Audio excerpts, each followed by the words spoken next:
నేను ఒకటే చెప్తా, తెలంగాణ ప్రజలకు 1,50,00,000 ఎకరాల సాగు నడుస్తుంది తెలంగాణలో. 10,000 ఎకరాలకు ఒక టీఎంసీ.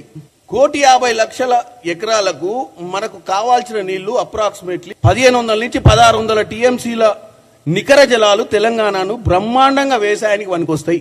అది గోదావరి పరివాహక ప్రాంతంలో ఎంత క్యాచ్మెంట్ ఏరియా ఉంది, గోదావరి పరివాహక ప్రాంతంలో ఎంత సాగు నడుస్తుంది, కృష్ణా మీద ఎంత సాగు నడుస్తుంది, ఎన్ని టీఎంసీల నీళ్లు అవసరం ఉన్నాయి, ప్రతి సాగు చేసుకునే ఎకరాకు ఎంత నీళ్లు అవసరం ఉందనేది చర్చ చేసుకుంటే బాగుంటది కదా. రాజకీయాలు చేయాల్సిన అవసరం ఏంది? అదర్ పర్పసెస్ డ్రింకింగ్ వాటర్ అన్ని కలిపితే 200-300 టీఎంసీలు అవసరం ఉంటుండొచ్చు, అది ఇంజనీర్లు చెప్తారు. సో మనకు కావాల్సింది దగ్గర 1900 నుంచి 2,000 టీఎంసీలు ఈ రాష్ట్రానికి భవిష్యత్ తరాల కోసం కూడా కావాల్సినటువంటి టీఎంసీ.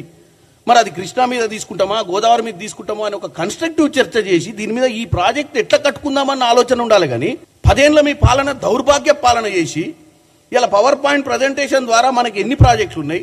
ఎందుకంటే ఆంధ్ర పరిపాలకులు ఉన్నప్పుడు మనకు నీళ్ల గురించి నాలెడ్జ్ లేకనే కేసీఆర్ గారు 80,000 పుస్తకాలు చదివినా అని చెప్పి తొడలు కొట్టుకునే కేసీఆర్ గారు ఏదో ముచ్చట చెప్తుంటే మన వాళ్ళు విన్నారు, సమస్యలు పరిష్కారతమే తెచ్చుకుర్రు. మరి ఏం చేయలేదు మీరు. 10 ఏళ్లలో కృష్ణాను డొల్లా చేసిర్రు.